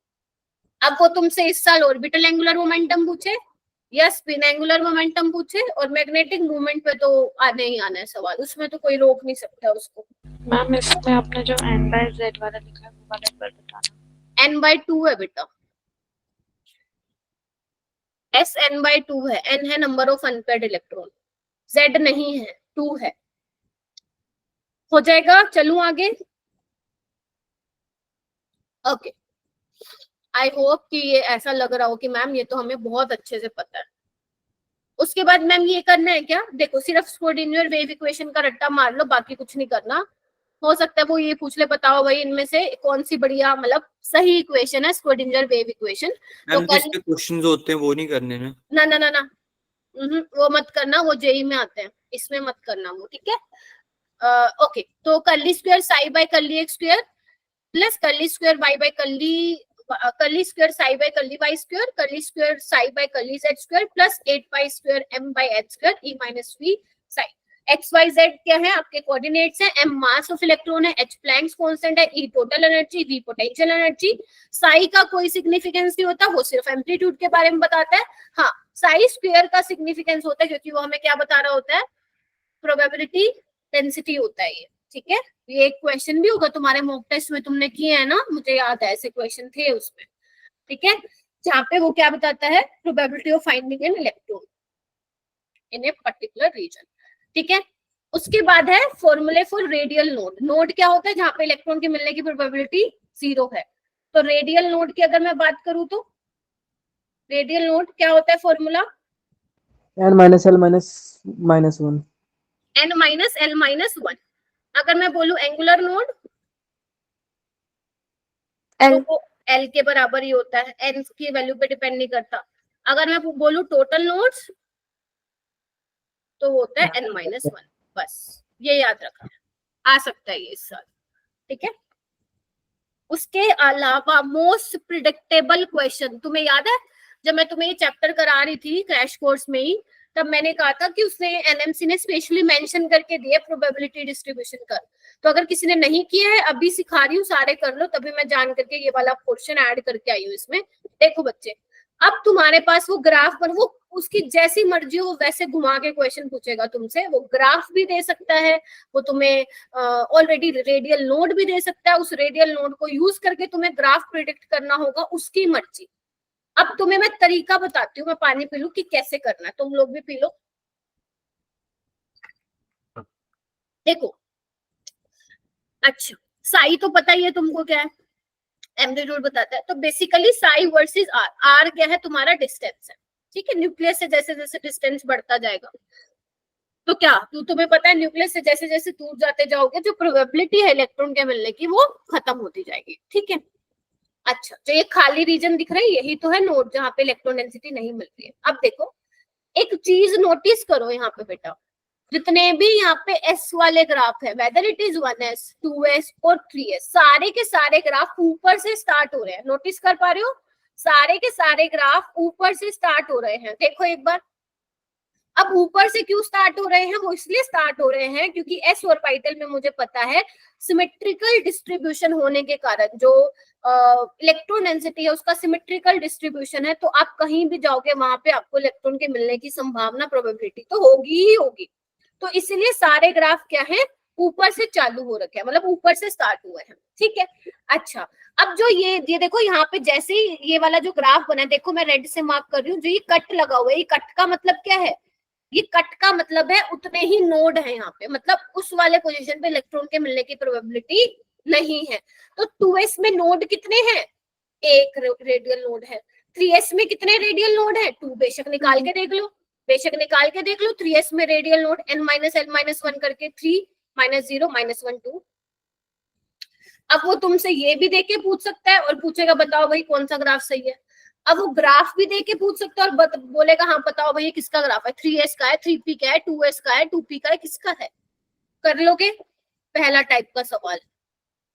पहला एक चीज मैंने क्या बोली, s वाले ग्राफ ऊपर से स्टार्ट होंगे। दूसरा, जहां जहां पे ये जो कर्व है वो टच कर रहा है, वहां वहां पे जितनी बार टच करेगा उतनी बार वो नोड आएगा, ठीक है। अब ये मत बोला मैम यहाँ पे भी नोड है, स्टार्टिंग और एंडिंग पॉइंट पे नहीं आप कंसिडर करोगे उसको, ठीक है। चलो आगे चलो, इधर देखो, अगर मान लो मैं अब साई आर के बदले psi square r versus r का ग्राफ बनाऊं, तो साई स्क्वायर का मतलब क्या किया तुमने, स्क्वायर कर दिया। अब कोई भी नेगेटिव में नहीं जाएगा, देखो सारे के सारे जो है पॉजिटिव उसमें आएंगे, ये देखो दिख रहा है, बस ये ध्यान रखना है, ठीक है। अगर मैं वॉल्यूम मान लो इसको वॉल्यूम से भी मल्टीप्लाई कर दूं 4 पाई स्क्वायर आर स्क्वायर, तो उसमें देखो इस तरीके से ग्राफ आ रहा है। जितने भी इधर देखो, मैं एक बार अलग से बनाती हूँ अगर नहीं दिख रहा है तो, जितने भी ये वाले ग्राफ है 4 pi square r square psi square r वाले, ठीक है, वो सारे नीचे से ही स्टार्ट होंगे, फिर वो चाहे एस हो या पी हो। देखो इसमें एक भी नोड नहीं है, इसमें एक नोड है, तो देखो ये रेड वाला दिखाया हुआ मैंने, और फिर इसमें 2 नोड है, तो ये तुम्हारे लिए क्या इंपॉर्टेंट है, वैसे तो देखो ये भी दे सकता है, बट चांसेस है कि ये ऊपर वाले में से दे, साई आर वाला दे या साई स्क्वायर वाला दे, ठीक है। इसमें देखो ये पी वाले के लिए, देखो पी वाले के लिए नीचे से ग्राफ चालू हो रहा है, तुम्हारे सिलेबस में सिर्फ एस और पी वाले हैं, डी वाले नहीं पूछ रहा तुमसे कोई, ठीक है, एस और पी वाले हैं सिलेबस में। तो पी वाले ग्राफ देखो नीचे से चालू हो रहे, क्यों, क्योंकि पहले जैसे ही हम देखेंगे तो स्टार्टिंग में तो नोड है, बाद में इलेक्ट्रॉन मिलने की प्रोबेबिलिटी आ रही है, ठीक है। तो देखो 2p में नोड निकालो कितने होंगे, n-l-1 करके 2 -1 -1 0, एक भी नोड नहीं है। 3p में निकालो, एक नोड आ रहा है, ले लो एक आ गया, और इसमें 4p में 2 नोड आ रहे हैं। हो जाएगा सवाल, कर लोगे। देखो मैं फिर बोल रही हूँ 99.99% है आएगा इससे, क्योंकि आज तक नीट में ये सवाल नहीं आया क्योंकि सिलेबस में नहीं था, अब है। चलो फाइनली एटॉमिक स्ट्रक्चर के बस इतने ही फॉर्मूले थे और यहीं से तुम्हारा क्वेश्चन तुम्हें देखने को मिलेगा पेपर में, ठीक है। अब आ जाओ तुम थर्मोडायनेमिक्स वाले चैप्टर पे। ये किसी ने मेरा एग्जाम डोज पढ़ा है थर्मोडायनेमिक्स का, जिसने पढ़ा एक बार हैंड रेज करना, जिसने थर्मोडायनेमिक्स का एग्जाम डोज मेरा कभी हाथ लगाया है एक बार हैंड रेज करना। ओके, अलीशा, मुस्कान, अनुषा, सात्विक, सुप्रिया, आंचल, 6 बच्चों ने किया है, मतलब अभी भी आधी से ज्यादा जनता ने नहीं टच किया है, अब टच करना पड़ेगा तुम्हें मेरे साथ साथ, मुझे मालूम था, एक्सपेक्टेड। देखो मतलब इतना मैं श्योरिटी देती हूँ ना, आज जो मैं करा रही हूँ ना थर्मोडायनेमिक्स में फॉर्मूला रिवीजन में, मजाल है कि क्वेश्चन यहाँ से बाहर चला गया तो, ठीक है। चलो आ जाओ, चलो सबसे पहले देखो मैं बात कर रही हूँ थर्मोडायनेमिक में सबसे पहले बात आती है स्टेट फंक्शन और पाथ फंक्शन की, ठीक है। स्टेट फंक्शन में आपको मालूम होना चाहिए कि जो स्टेट ऑफ सिस्टम पे डिपेंड करता है, इनिशियल और फाइनल स्टेट पे डिपेंड करेगा, पाथ से उसका लेना देना नहीं है। जैसे एग्जांपल मैं बोल रही हूँ टेम्परेचर है, मैं कलर चेंज कर लेती हूँ, क्यों ले लेती हूँ, टेम्परेचर हो गया, प्रेशर हो गया, वॉल्यूम हो गया, इंटरनल एनर्जी हो गया, एंथैल्पी हो गया, गिब्स फ्री एनर्जी हो गया, एंट्रोपी हो गया, ये क्या है सारे के सारे बच्चों स्टेट फंक्शन है। क्लियर हुआ, स्टेट फंक्शन है। और अगर मैं किसी भी साइक्लिक प्रोसेस की बात करती हूँ तो जितने भी तुम्हारे स्टेट फंक्शन है उनका जो इंटीग्रल है स्टेट फंक्शन का वो किसके बराबर होगा, 0 के बराबर होगा फॉर साइक्लिक प्रोसेस, पहली चीज। दूसरी चीज, पाथ फंक्शन के जो एग्जाम्पल होते हैं वो हीट और वर्क तो बहुत फेमस होता है, उसके अलावा भी ध्यान रखना हीट कैपेसिटीज, ठीक है, लाइक मोलर हीट कैपेसिटी हो गया, स्पेसिफिक हीट कैपेसिटी हो गया, ये सारे भी किस में आते हैं, आपके पाथ फंक्शन में आते हैं। और तुमने अगर प्रीवियस ईयर करे हैं तो तुमने देखा होगा इस पे क्वेश्चन था। दूसरी बात, इंटेंसिव और एक्सटेंसिव प्रॉपर्टी। देखो ये सवाल तुमने ध्यान दिया होगा, मैंने अभी जो क्वेश्चन कराए थे तुम्हें थर्मोडायनेमिक्स की उसमें नहीं था ये, बट मैंने आपको बोला था करके जाना, आ सकता है इसमें से, क्योंकि कुछ साल से ही नहीं आ रहा है, तो इस बार चांसेस है कि आ जाए। तो एक्सटेंसिव और इंटेंसिव प्रॉपर्टी में ध्यान रखना, एक्सटेंसिव में वो मास पे जो प्रॉपर्टी होती है वो मास पे डिपेंड करेगी और साइज ऑफ द सिस्टम पे, साइज ऑफ द सिस्टम पे डिपेंड करेगी। वॉल्यूम, मास हो गया आपका, internal energy, enthalpy, gives free energy, entropy, number of moles, total heat capacity. Intensive क्या होगी, which are not mass dependent और size dependent, जैसे आपका temperature, pressure, melting point, boiling point, concentration, viscosity, और क्या क्या दिख रहा है मुझे यहाँ पे, vapour pressure, specific heat capacity. जिसके ये देखो मैंने यहाँ देखो क्या लिखा हुआ इधर, अगर किसी के आगे मोलर या स्पेसिफिक लिखा हुआ है तो वो इंटेंसिव प्रॉपर्टी होती है। एक्सटेंसिव बाय एक्सटेंसिव का रेशियो होता है इंटेंसिव, जैसे डेंसिटी। क्लियर हुई ये बात? बोलो हाँ के ना, रिवाइज करो इसको फटाक से। एक्सटेंसिव और इंटेंसिव हो गया। अच्छा, कौन से थर्मोडायनेमिक प्रोसेस है मालूम है? आइसोथर्मल में आप बोल दो चेंज इन टेम्परेचर जीरो है, कांस्टेंट टेम्परेचर, आइसोबैरिक में प्रेशर, आइसोकोरिक में वॉल्यूम, एडियाबैटिक में हीट का आदान प्रदान नहीं हो रहा है, साइक्लिक प्रोसेस में तो सारे स्टेट फंक्शन जीरो है। अब आ जाओ फॉर्मूले की बात। तो फॉर्मूला नंबर 1 मैं यहाँ से बनाने जा रही हूँ। पहला फॉर्मूला आता है work done in irreversible isothermal expansion. तो जब भी तुम्हें सवाल में दे दिया जाए कि ये फलाना गैस है और ये इतने से इतने वॉल्यूम तक एक्सपेंड हो रही है against a constant external pressure, तो तुम्हारे दिमाग में क्या आना चाहिए कि मैम हम उसमें ये फॉर्मूला लगा के आएंगे, minus P external V2 minus V1। और इतना ज्यादा मत खुश हो जाना कि अरे ये तो हमारे पढ़े में से आ गया। ध्यान रखना, यूनिट का ध्यान रखना कि अगर एटमॉस्फेयर लीटर में है, प्रेशर एटमॉस्फेयर में और वॉल्यूम लीटर में, लेकिन आंसर पूछा उसने जूल में, तो 1 ATM लीटर मालूम होना चाहिए। कितना होता है? 101.32 समथिंग होता है। अगर 1 बार लीटर की बात करूं वो 100 जूल के बराबर होता है। ठीक है जी। अगर मैं बात करूं work done in reversible isothermal expansion में, तो उसमें फॉर्मूला आप लगाते हो -2.303 nRT log V2 by V1। n number of mole है, T टेम्परेचर है, R यूनिवर्सल गैस कांस्टेंट है, V2 तुम्हारा फाइनल वॉल्यूम है और V1 तुम्हारा क्या है? इनिशियल वॉल्यूम है। ठीक है, यहाँ पे मैंने एक ग्राफ बनाया हुआ है कि ये वाला रिवर्सिबल के लिए है, ये वाला, और ये पूरा रिवर्सिबल के लिए। रिवर्सिबल में ज्यादा वर्क डन है एज कंपेयर टू इरिवर्सिबल। तो ये क्या दो फॉर्मूले चमक गए? Yes ma'am. By the system negative लेते हो वर्क डन, है ना? अगर सिस्टम से हीट जा रही है तो नेगेटिव। सिस्टम के साथ अगर तुम करोगे, अगर सिस्टम का नुकसान हो गया तुम्हारे केमिस्ट्री थर्मोडायनेमिक्स में, तो वहां नेगेटिव आ जाएगा। ठीक है, चलो नेक्स्ट आता है तुम्हारा इंटरनल एनर्जी। पूरा पढ़ने की कोशिश मत करना, मैं धीरे धीरे पढ़ा रही हूँ। पूरा पढ़ोगे एकदम से कंफ्यूज हो जाओगे कि क्या पढ़ना है और क्या छोड़ना है। देखो, सबसे पहले बात आती है internal energy. Internal energy is a state function. ठीक है, स्टेट फंक्शन है, एक्सटेंसिव प्रॉपर्टी है। ठीक है, अच्छा, अगर तुम्हें मालूम हो, क्या मालूम हो कि फर्स्ट लॉ ऑफ थर्मोडायनेमिक्स पता है क्या? Delta U Q plus W होता है। Yes ma'am. अगर मैं बोलूं एट कांस्टेंट वॉल्यूम, अगर मैं बोलूं वॉल्यूम कांस्टेंट और वर्क डन जीरो होगा, तो डेल्टा U किसके बराबर आ जाएगा? QV के बराबर आ जाएगा। तो यानी कि heat capacity at constant volume भी क्या है? स्टेट फंक्शन है। यहाँ पे देखो क्या लिखा था, अब क्या भूल गई मैं? State function. क्यों? क्योंकि ये इंटरनल एनर्जी के बराबर आ रहा है, heat capacity at constant volume. हो गया, 3 बातें। चौथी बात, for an ideal gas internal energy is a function of temperature. अगर वो लिख दे आइसोथर्मल है कंडीशन, आइडियल गैस है, बेशक उसने कितनी रामायण दे रखी हो क्वेश्चन में, doesn't matter, internal energy zero होने वाली है। हो जाएगा, चलो। Yes ma'am. उसके बाद डिग्री ऑफ फ्रीडम वाला देखो, इतना ज्यादा इंपॉर्टेंट नहीं है, तुम फिजिक्स में पढ़ते हो तो फिजिक्स से सवाल आता है इसमें, बट मैं फिर भी बता देती हूँ। यू का फॉर्मूला होता है इंटरनल एनर्जी का F/2 nRT। F क्या है डिग्री ऑफ फ्रीडम, N क्या है नंबर ऑफ मोल्स, R तुम्हारा वही गैस कांस्टेंट, T टेम्परेचर।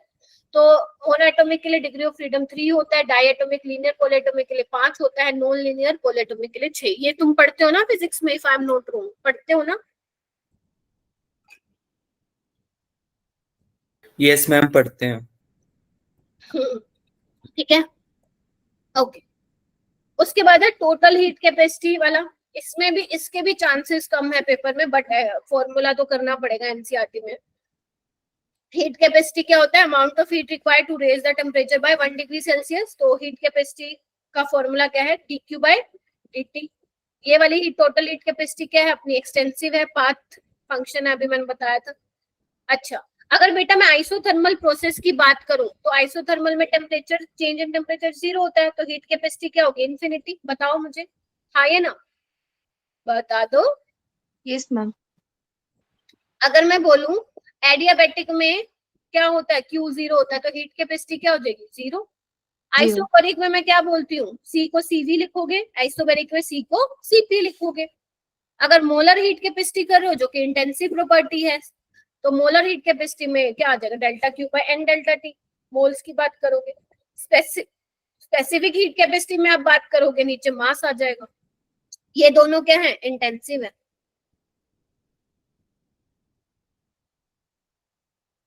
हो जाएगा, चलो। उसके बाद फर्स्ट देखो, ऊपर वाला रिलेशन देखो, CP - CM VR आया था पेपर में 2022 में, डायरेक्ट पूछा था, बताओ भाई इसमें से कौन सा सही है? तो CPM molar heat capacity at constant pressure minus molar heat capacity at constant volume, R के बराबर होगा 1 मोल के लिए फॉर्मूला। उसके बाद फर्स्ट लॉ थर्मोडायनेमिक्स मैंने बता दिया, डेल्टा U = Q + W। यहाँ पे जो वर्क डन है वो हम ऑन द सिस्टम ले रहे हैं और हीट सिस्टम को दी जा रही है। अच्छा, अगर मैं बोलूं बेटा, अगर तुम्हारा क्या कंडीशन दे दी कि कांस्टेंट वॉल्यूम, आइसोकोरिक प्रोसेस है, तो आइसोकोरिक में अभी मैंने बताया वॉल्यूम क्या हो जाएगा? चेंज ही नहीं होगा। वॉल्यूम चेंज नहीं हो रहा तो no expansion, no compression, it means work done is 0। तो इस केस में डेल्टा U क्या आ जाएगा? QV के बराबर आ जाएगा। बताओ। Yes ma'am. और QV क्या, अभी मैंने फॉर्मूला भी लिखवाया था एक आपको, यहाँ से ΔT NCV/dt हो जाएगा, या इसको आप ऐसे भी लिख सकते हो, delta U NCV T2 - T1। ये हर गैस के लिए एप्लीकेबल है, यूनिवर्सल फॉर्मूला है ये, NCV T2 - T1, T2 - T1। ठीक है। अगर मैं बोलूं बेटा एट कांस्टेंट प्रेशर, तो आइसोबैरिक में फिर हम डेल्टा H लेते हैं, डेल्टा H = QP लेते हैं, उसमें हो जाएगा DH NCP/dt। ये भी एक्सटेंसिव है, स्टेट फंक्शन है। और H क्या है? U + PV है, जिसको आप ये वाला फॉर्मूला पढ़ते हो ना। देखो ये 2 फॉर्मूला होते हैं ये वाले, देखो ऊपर वाले केस में देखो क्या हो रहा है तुम्हारा, delta H = delta U delta PV। इसमें टेम्परेचर सेम नहीं होता है, कांस्टेंट नहीं होता ऊपर वाले फॉर्मूले में। इसमें अगर मान लो कोई रिएक्शन हो रही है, उस केस में टेम्परेचर को तुमने कांस्टेंट कंसीडर करना है। For an ideal gas undergoing a process, कोई प्रोसेस में जा रही है, तो उसके लिए अपन ये वाला फॉर्मूला लगाते हैं, delta H = delta U + delta NG/RT। Ma'am कौन सा इंपॉर्टेंट है? नीचे वाला इंपॉर्टेंट है, इससे ही क्वेश्चन आए हुए हैं बहुत ज्यादा। ठीक है, डेल्टा NG, और ध्यान रखना डेल्टा NG बड़ा होगा छोटा होगा तो उसके corresponding delta H delta U क्या होगा। हो जाएगा? बताओ कोई दिक्कत है तो मेरे को यहाँ तक। Yes ma'am. Delta U change in internal energy है, डेल्टा H तुम्हारा चेंज इन एंथैल्पी है, P2 V2 - P1 V1 पता है तुम्हें।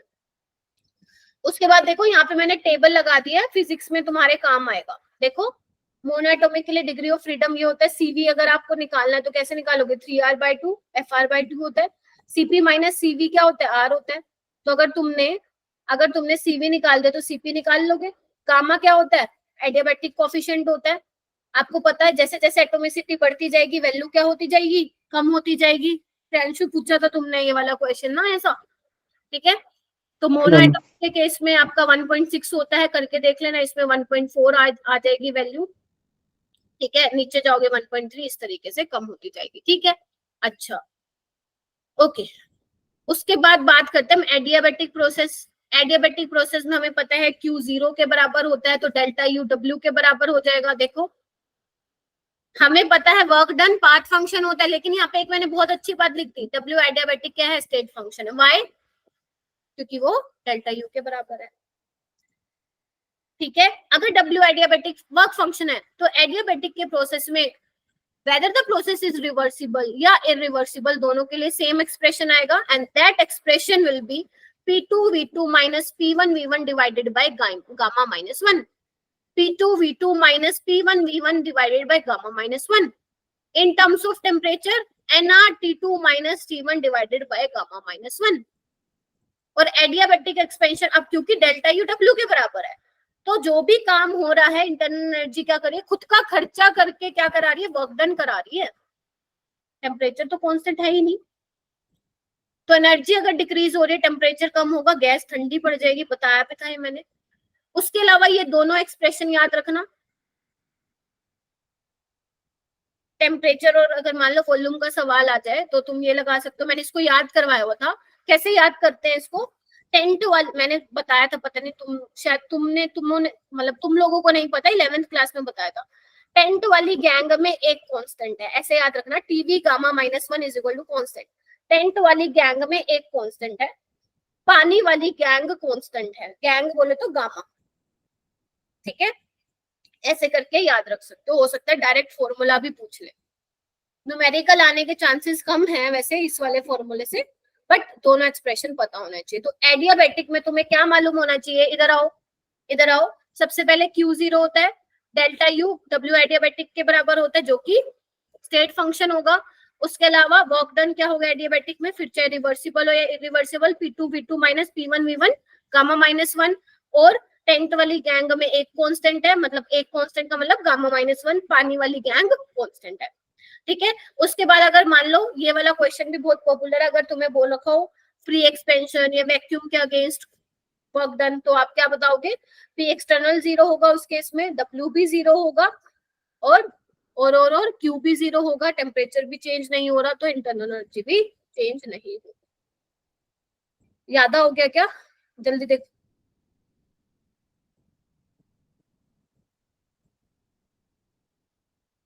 देखो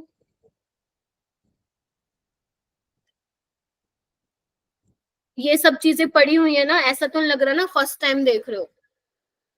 नो मैम।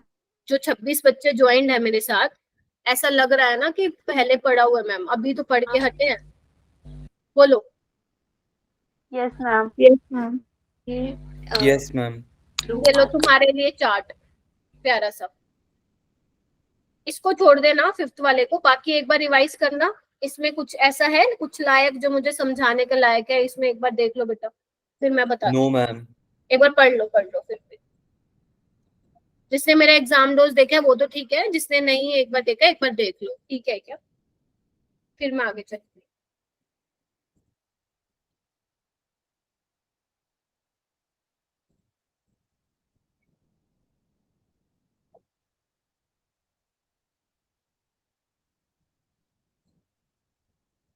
थम्स अप कर देना एक बार।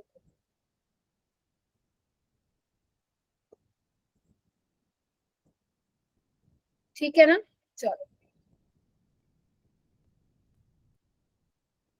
ओके। नेक्स्ट आता है एंट्रोपी, सबको विजिबल होगा। Entropy second law of thermodynamics में हम आते हैं, जिसमें हम डेल्टा एच पढ़ते हैं, है ना, डेल्टा एच की थोड़ी और बातें करते हैं, और डेल्टा जी। ठीक है, ध्यान रखना अगर आप चाहते हो कि रिएक्शन का पता लगाना कि स्पॉन्टेनियस है नहीं, तो एंट्रोपी और सिर्फ एंथैल्पी से नहीं पता लगा सकते हो कि रिएक्शन कैसा है, एंडो है एक्सो है, डेल्टा जी से पता लगा सकते हो। ठीक है, चलो वो भी आगे बताती हूँ। एंट्रोपी की अगर मैं बात करूं, यूनिवर्स की कॉन्स्टेंटली इंक्रीज होती है। Delta universe for a spontaneous reaction is always greater than 0, delta system plus delta surrounding. Entropy state function है, फाइनल माइनस इनिशियल करके लिख सकते हो। एक्सटेंसिव प्रॉपर्टी है, Q reversible by T। Cyclic process के लिए integral multiple of any cyclic process is equal to 0।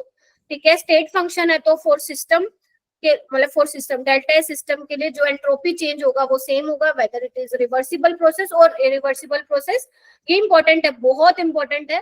Reversible process के लिए जो डेल्टा एच टोटल होगा, टोटल बोले तो यूनिवर्स का, इक्वल टू 0 होगा, और इरिवर्सिबल के लिए क्या होता है, 0 होता है। सॉलिड से लिक्विड, लिक्विड से गैस पे जाओगे, रेंडमनेस बढ़ेगी, डेल्टा एच पॉजिटिव। यही है पूरा एंट्रोपी जो तुम 11वीं क्लास में पढ़ के आते हो, इसके अलावा कुछ नहीं पढ़ते हो। एक चेंज इन एंट्रोपी वाला क्वेश्चन पढ़ते हो, वो मैं भी बताती हूँ। देखो इसको लिखना नहीं है तुम्हें, सिर्फ रिवाइज करना, लिखा तो तुमने हुआ है ऑलरेडी, ठीक है। ओके, नेक्स्ट एंट्रोपी चेंज का फॉर्मूला देखो, delta H system NCV ln T2 by T1, CV पता है ना क्या है, heat capacity at constant volume plus NR ln2 V2 by V1। अगर मैं सराउंडिंग के लिए देखो चेंज इन एंट्रोपी तो Q सराउंडिंग बाय T होता है। ये इतना ज्यादा इंपॉर्टेंट नहीं है, सेकंड वाला, फर्स्ट वाला इंपॉर्टेंट है। थर्ड देखो, अगर मान लो मैं आइसोथर्मल कंडीशन ले लेती हूँ तो T1 T2 के बराबर होगा, तो ये एक्सप्रेशन आ जाएगा। आइसोकोरिक लूं तो V1 V2 के बराबर होगा, तो ये एक्सप्रेशन आ जाएगा। आइसोबैरिक के लिए क्या होता है, ये वाला एक्सप्रेशन होता है MCPDT। ये भी बहुत ज्यादा इंपॉर्टेंट है, ये जेई में आता है जिसमें वो इंटीग्रेशन करवा के देखते हैं। मेन तुम्हारा ये है, ये वाला फर्स्ट वाला, इस पे मैंने स्टार मार्क कर दिया बेटा, ठीक है।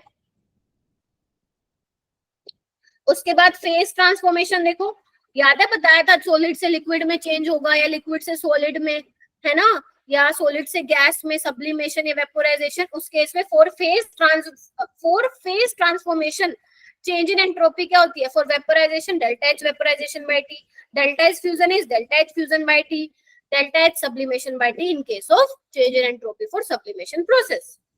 सॉलिड से गैस है ना ये, अगर वो गैस से सॉलिड पूछ लेगा तो माइनस का साइन लगा देना आगे, कर लोगे ये, नजर मारो सारे बच्चे। बस यही है एंट्रोपी का पूरा निचोड़ जो तुम पढ़ते हो। उसके बाद आते हैं Gibbs free energy. Gibbs free energy same state function है, प्रोडक्ट माइनस रिएक्टेंट करके लिख सकते हो क्योंकि इनिशियल और फाइनल स्टेट पे डिपेंड कर रहा है। एक्सटेंसिव प्रॉपर्टी है, फॉर्मूला ये होता है delta H minus T delta S. Spontaneous के लिए delta G less than 0, non spontaneous के लिए ग्रेटर देन 0, इक्विलिब्रियम के लिए 0। स्टैंडर्ड कंडीशन में आप नोट लगा देते हो, ये इंपॉर्टेंट है, याद करो। मैंने बताया था जब, अगर किसी ने मेरे से पढ़ा है ये चैप्टर क्रैश कोर्स में, तो मैंने ये पढ़ाया था। अगर डेल्टा एच नेगेटिव है और डेल्टा एच पॉजिटिव है तो स्पॉन्टेनियस होगा हर टेम्परेचर पे। अगर मान लो डेल्टा एच आपका पॉजिटिव है और डेल्टा एच नेगेटिव है तो भैया नॉन स्पॉन्टेनियस होगा हर एक टेम्परेचर पे।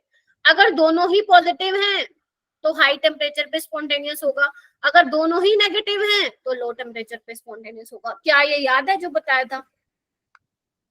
Yes ma'am. बहुत बढ़िया। अब आओ थर्मोकेमिस्ट्री में क्या करना है। थर्मोकेमिस्ट्री में आपको पता है एंथैल्पी ऑफ फॉर्मेशन की मैंने परिभाषा डेफिनेशन तुम लोगों को बताई थी कि heat release when 1 mole of compound form from its constituent element. Heat of formation, enthalpy of formation में 1 मोल के लिए डिफाइन करती हूँ। स्टैंडर्ड स्टेट में जब प्रेशर एक बार हो, प्रेशर 25 डिग्री हो, तो उस केस में डेल्टा एच फॉर्मेशन 0 होती है। किस किस केस के लिए देखो, O2 कैसी फॉर्म में प्रेजेंट होती है, गैस के। कार्बन ग्रेफाइट में ज्यादा 0 है। ब्रोमीन लिक्विड, ध्यान रखना सॉलिड वाला 0 नहीं होता, लिक्विड वाला 0 होता है। रेड फोस्फोरस, वो भी रेड फोस्फोरस नहीं, व्हाइट फोस्फोरस का 0 होता है delta H formation standard state में। और सल्फर भी रोम्बिक वाली फॉर्म में 0 होता है, ध्यान रख सकते हो। और ये फॉर्मूला है delta H formation is equal to delta H formation product minus reactant. मतलब यहाँ पे मैं समझ रही हूँ ना, मैं सिर्फ यहाँ पे आपको फॉर्मूले बता रही हूँ कि ये फॉर्मूले आपको पता होने चाहिए। पढ़ तो हम ऑलरेडी चुके हैं ये सारी चीजें, ठीक है। अगर आपका 1 मोल कंपाउंड की फॉर्मेशन हो रहा है, in that case you can say कि delta H reaction delta H formation के बराबर होगा। हेस लॉ तो तुम लोगों को पता ही है, बताने की जरूरत नहीं है। अगर मैं बात करूं एंथैल्पी ऑफ कंबशन, मेरे बेटा एंथैल्पी ऑफ कंबशन, देखो एक चीज में बच्चे थोड़ा कंफ्यूज होते हैं, ध्यान रखना। अगर मान लो डेल्टा एच फॉर्मेशन है और तुम्हें कंबशंस की वैल्यू दे रखी है, तो उसमें होता है delta H combustion of reactant minus delta H combustion of product, ठीक है। अगर तुम्हें मान लो डेल्टा एच ही दिया हुआ है, लेकिन बॉन्ड एनर्जी दी हुई है, तो बॉन्ड एनर्जी के टर्म्स में bond energy reactant minus bond energy product होता है। ठीक है, जब आप फॉर्मेशन की वैल्यू का करते हैं ना, फाइनल माइनस इनिशियल, तो आप प्रोडक्ट माइनस रिएक्टेंट लेते हैं। बॉन्ड एनर्जी के टर्म्स में रिएक्टेंट माइनस प्रोडक्ट लेते हैं। ऐसे ही कंबशन के केस में रिएक्टेंट माइनस प्रोडक्ट लेते हैं। याद आ रहा है? ये कराया था अभी मैंने 2 दिन पहले कराया था मैंने। आनी चाहिए यादें। ऐसे नहीं मैम पता नहीं क्या जिंदगी में चल रहा है। जिंदगी में तो सब अच्छा चलेगा पढ़ोगे तो। ये मैंने नहीं बताया कभी भी तुम लोगों को, लेकिन पता नहीं मेरे को क्यों ऐसा लग रहा है इस बार क्वेश्चन ना दे दे, इससे मैंने सोचा क्यों ना थोड़ा सा बता दिया जाए। देखो इधर आओ, जैसे ये होती है ना तुम्हारी एंथैल्पी ऑफ कंबशन होती है ना, ये बोन एंथैल्पी तुम पढ़ते हो, एंथैल्पी ऑफ फॉर्मेशन ऐसी होती है एंथैल्पी ऑफ न्यूट्रलाइजेशन। देखो एंथैल्पी ऑफ न्यूट्रलाइजेशन क्या होता है, the amount of heat released when 1 gram equivalent of an acid is neutralized by 1 gram of equivalent base। जब 1 ग्राम एसिड 1 ग्राम इक्विवेलेंट बेस को neutralise करेगा, तो उस प्रोसेस के टाइम हमारी क्या निकलेगी, जो हीट निकलेगी, that heat is called enthalpy of neutralization. तो तुम ये मानते हो जितना न्यूट्रलाइजेशन होगा उतना ही ज्यादा हीट रिलीज होगा, सवाल मानते हो ना? ठीक है, तो वो ये बोल रहे हैं कि स्ट्रॉन्ग बेस और स्ट्रॉन्ग एसिड की जब न्यूट्रलाइजेशन होती है, तो उसके केस में हीट ऑफ न्यूट्रलाइजेशन हमेशा 57.1 किलो जूल पर मोल के बराबर आती है। किलो कैलोरी वाली याद मत रखना, ठीक है? लेकिन अगर मान लो स्ट्रॉन्ग एसिड और स्ट्रॉन्ग बेस का कॉम्बिनेशन नहीं है, तो उसमें फिर तो ऑब्वियस ही बात है, तो हीट रिलीज जो होगी वो 57.1 से क्या होगी, कुछ कम होगी। बस ये छोटी छोटी, वो बोलते हैं ना बिल्कुल छोटी छोटी बात है थ्योरेटिकल वाली, वो ध्यान रखना। फाइनली थर्मोडायनेमिक्स समाप्त हुआ। ज्यादा ही टाइम लग गया भाई चिल्लाते चिल्लाते। चलो केमिकल इक्विलिब्रियम से स्टार्ट किया जाए, जल्दी से बताओ। Rate of forward, rate of backward मालूम है, अभी कराया था ये, तो इसमें इतना टाइम नहीं लगेगा। किस किस ने मेरी ये वाली क्लासेस अटेंड की इक्विलिब्रियम वाली? Raise your hand.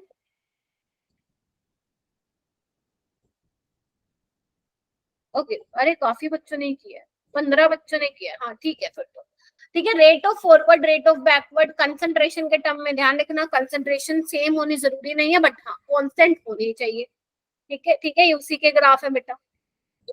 उसके अलावा पहली चीज, कंसंट्रेशन रेशियो जब भी आप लिखते हो, मान लो इक्विलिब्रियम कांस्टेंट लिख रहे हो, तो जो भी कंसंट्रेशन की वैल्यू होती है वो किस पे लिखते हो, जो इक्विलिब्रियम पे आती है ना। मान लो इक्विलिब्रियम अचीव हो गया है, तो उस इक्विलिब्रियम अचीव होने के बाद जो वैल्यूज होती है, मान लो प्रोडक्ट की और रिएक्टेंट की, वो वैल्यू आप पुट करते हो। ठीक है, एक ये चीज मालूम होना चाहिए। दूसरा, अगर आपको मान लो कोई केमिकल इक्वेशन दे रखी है, उसका इक्विलिब्रियम कांस्टेंट K है, अगर उस इक्वेशन को पलट दोगे तो उसका वो भी पलट जाएगा equilibrium constant.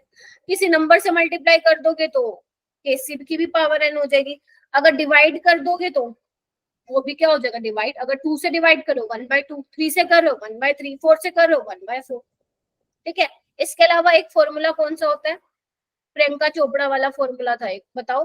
Kp is equal to Kc RT raise to the power delta Ng। जब डेल्टा Ng 0 होता है तो Kp Kc के बराबर होता है। जब डेल्टा Ng ज्यादा होता है तो क्या होता है, बताओ? Kp Kc के बराबर होता है, ओ सॉरी बड़ा होता है। और जब डेल्टा Ng नेगेटिव होगा तो फिर Kc क्या हो जाएगा, बड़ा होता है। हाँ Kp छोटा हो जाएगा। अच्छा, उसके अलावा और कौन सा फॉर्मूला, हाँ यूनिट का ध्यान रखना। केपी के केस में क्या होती है, atmosphere raise to the power delta Ng, and KC के केस में कंसंट्रेशन की पावर यानी कि मोल पर लीटर की पावर डेल्टा Ng होती है। ठीक है, अच्छा उसके बाद इधर देखो, एनसीईआरटी में बना हुआ है तुम्हारा, जो के की वैल्यू है वो हमें आइडिया देती है about the relative stability of reactant और प्रोडक्ट। अगर वैल्यू ऑफ के इज लार्ज, देखो 10 की पावर 3 से ज्यादा है तो प्रोडक्ट ज्यादा स्टेबल होगा। 10 टू पावर -3 से कम है तो भैया रिएक्टेंट ज्यादा स्टेबल है। और अगर दोनों के बीच में है तो दोनों ही एप्रिशिएबल अमाउंट में मिल रहे हैं। मालूम है ये चीज? देखो एक बार,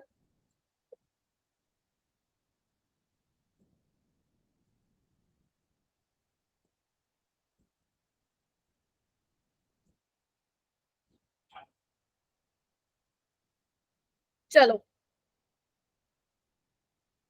उसके बाद रिएक्शन क्वेश्चन, QC की वैल्यू अगर KC से बड़ी होती है, रिएक्शन क्वेश्चन क्या होता है, किसी भी कंसंट्रेशन पे आप वैल्यू पुट करो, लेकिन इक्विलिब्रियम कांस्टेंट में आपको इक्विलिब्रियम वाली कंसंट्रेशन पुट करनी होती है।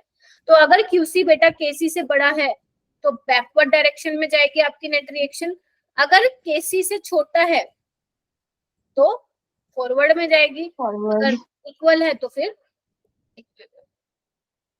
No net reaction taking place. Le Chatelier principle क्या कहता है, देखो मैंने कंपाइल करके लिख दिया है। अगर आप चाहते हो क्या कि आपकी रिएक्शन फॉरवर्ड डायरेक्शन में जाए तो आपको कंसंट्रेशन बढ़ानी पड़ेगी, किसी भी रिएक्टेंट की बढ़ा दो तो इक्विलिब्रियम वहां जाएगा जहां पे रिएक्टेंट की कंसंट्रेशन कम हो रही है, that is in forward direction. Product की कंसंट्रेशन बढ़ा रहे हो तो वहां जाएगा इक्विलिब्रियम जहां पे प्रोडक्ट की कंसंट्रेशन कम हो रही है, that is in backward direction. Temperature को बढ़ा रहे हो तो इक्विलिब्रियम वहां जाएगा एंडोथर्मिक वाली डायरेक्शन में। टेम्परेचर कम है, लो टेम्परेचर पे वहां जाएगी रिएक्शन एक्सोथर्मिक वाली डायरेक्शन में।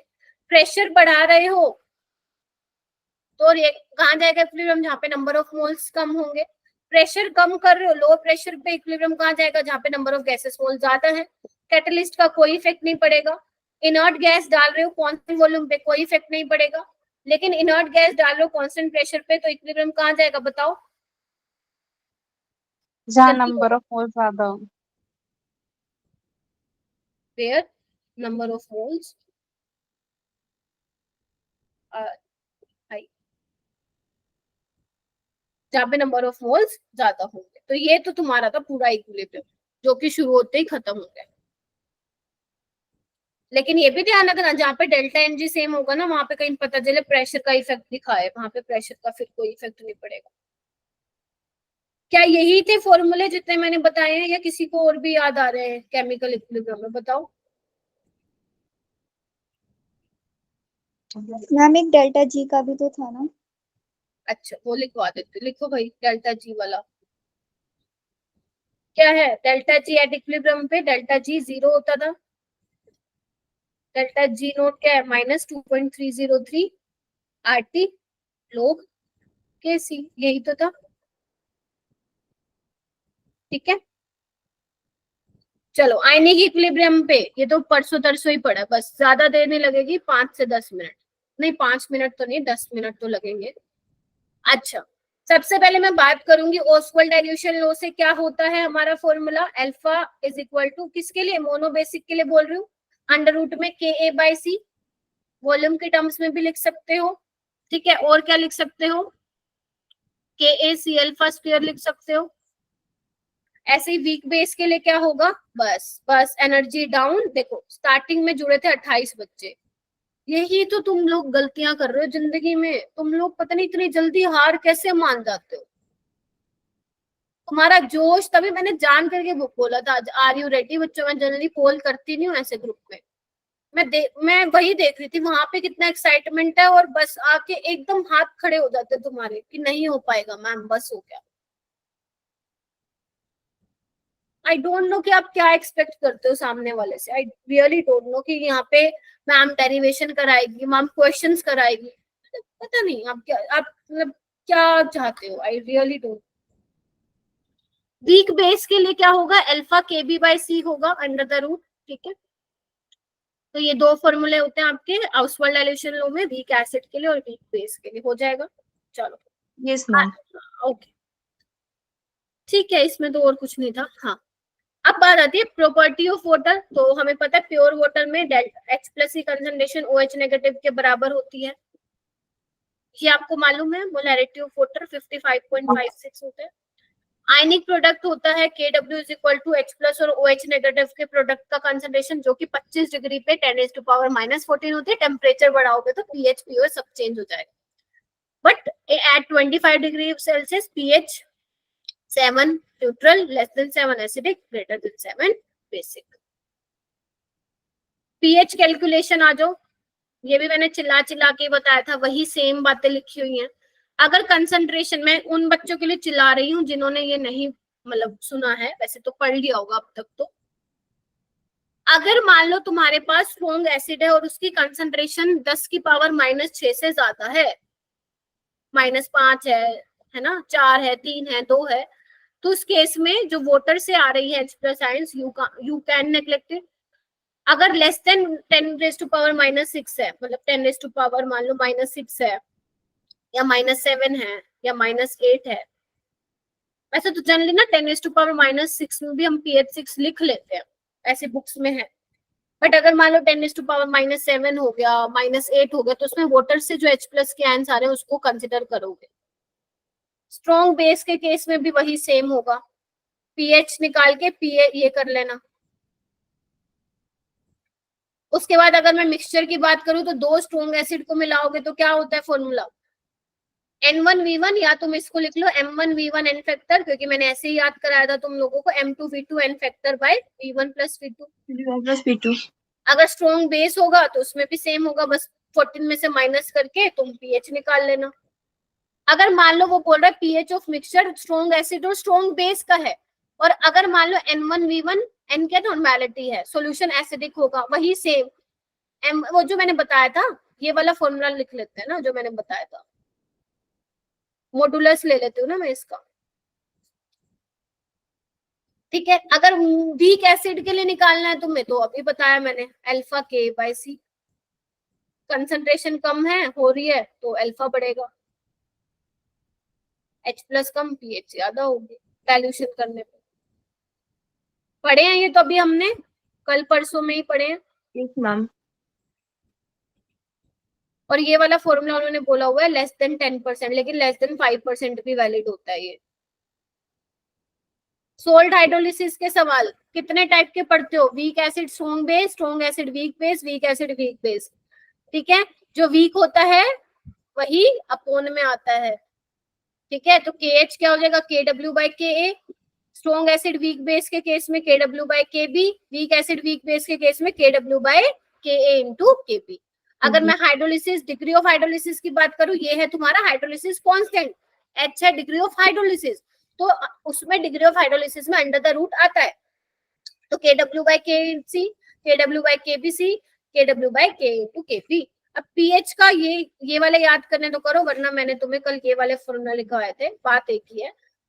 वीक एसिड स्ट्रॉन्ग बेस में होता है half of PKW plus log C plus PK, बोलो, half of PKW in case of strong acid minus log C minus PKB, half of yes ma'am. PKW plus PK minus PKB, ठीक है। ये मैंने लिखवाया था, अगर किसी को ये वाले याद है 7 वाले तो तुम्हारी इच्छा, कोई दिक्कत नहीं है लोग, लेकिन फॉर्मूले पता होने चाहिए वरना गए काम से। PKW तो पता है कैसे निकालते हैं, माइनस log ऑफ KW। ऐसे PK कैसे निकालते हैं, minus log of K। Okay, buffer solution देखो,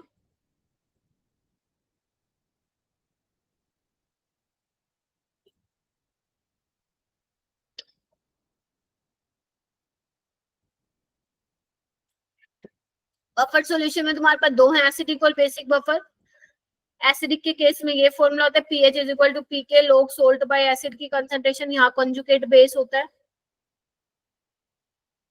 एंड हेंडरसन इक्वेशन होती है ना तुम्हारी। और बेसिक बफर में ये भी ध्यान रखना, एसिडिक बफर में क्या होता है, मिक्सचर होता है वीक एसिड और salt of it, strong salt, weak acid और स्ट्रॉन्ग बेस का। बेसिक बफर में वीक बेस होता है और सोल्ट होता है वीक बेस और स्ट्रॉन्ग एसिड का, फॉर्मूला ये होता है, देखो।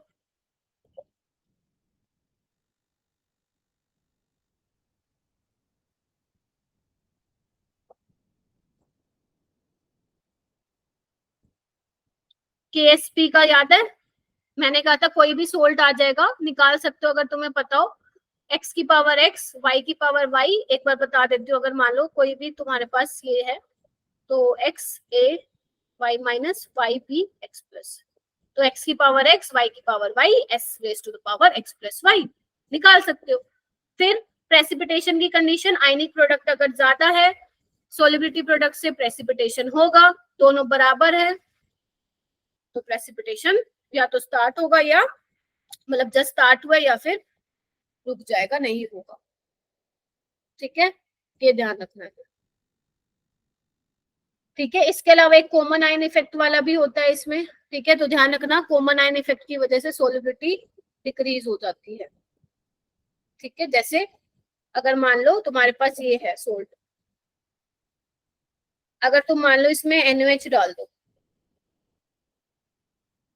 तो OH नेगेटिव आयन की कंसंट्रेशन बढ़ने से इक्विलिब्रियम बैकवर्ड डायरेक्शन में शिफ्ट करता है, तो इसकी सोलिबिलिटी और सप्रेस हो जाती है। तो इसीलिए जो सोलिबिलिटी वाली आप लिखते हो ना, कैल्शियम 2+ की कंसंट्रेशन और OH नेगेटिव की कंसंट्रेशन, तो इसमें OH नेगेटिव की कंसंट्रेशन ये वाली आती है जो स्टोन बेस से आती है, कल कराया था मैंने। ठीक है, यस मैम। तो finally thank you so much. मैंने सारे फॉर्मूले कराए हैं, मतलब मुझे नहीं लगता कुछ बचा है फॉर्मूले में। तो ये रहेंगे आपके 3 चैप्टर के फॉर्मूले, बहुत बड़े, मतलब बहुत काफी बड़े चैप्टर थे, इसलिए मैंने सिर्फ ये 3 ही लिए हैं। कल पूरी 12th का एंड इंक्लूडिंग तुम्हारा मोल कॉन्सेप्ट और रिडॉक्स वो मैं कल करवाऊंगी। ठीक है, तो जिसने फिजिकल केमिस्ट्री कर रखी है उसमें तो मैं आई एम 100% श्योर कि ये याद रहेंगे फॉर्मूले आपको जब तक आप नीट का पेपर नहीं दे के आ जाते। और बाकी जिनका भी थोड़ा बहुत आधी अधूरी चीजें रहती हैं आप थोड़ा सा कर लो उसको अच्छे से। ठीक है, तो मैं मिलती हूँ आपसे। मैं अपना प्रॉमिस तो निभा रही हूँ, मैंने जो कहा था मैं वो करवा रही हूँ, बस आप भी अपना पढ़ते रहिए, मेहनत कर।